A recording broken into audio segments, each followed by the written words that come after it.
Now let's talk about the Jackson Indian policy. Jackson supported the removal of Indian tribes to west of Mississippi River. The Indian Removal Act of 1830 provided the federal enforcement of that process. Most of the northern tribes were too weak to resist the offers of the federal commissions, who, if necessary, used bribery and alcohol to woo the different chiefs, right? This act authorized the relocation of Eastern Indians to federal lands west of Mississippi River. Now, the Cherokees used the federal court system to try to block this relocation.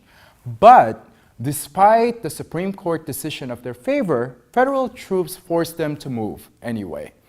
The event and the route they took came out to be known as the Trail of Tears. By 1840, only few Seminoles and Cherokees remained, hiding in remote areas of the Southeast. Some 21,500 Cherokees has, by the end of the 18th century, fallen back into the mountains in northern Georgia and western north of North Carolina, settling on lands guaranteed to them in 1791 by the treaty with the United States government.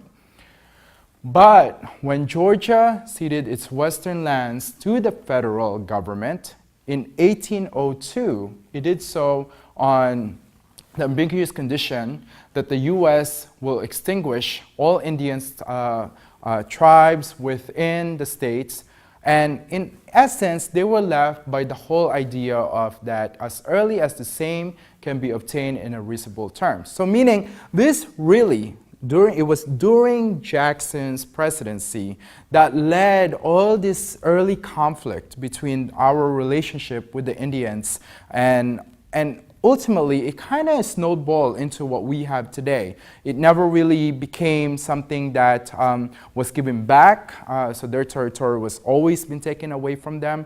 And there are things that, of course, that are not ultimately, we would say it's more political than social, but a lot of the Indians, Native American Indians that we have today still continue to fight for their land. But it was during this time, during the Jackson's presidency, that the Indians continue and started their fight for their own land.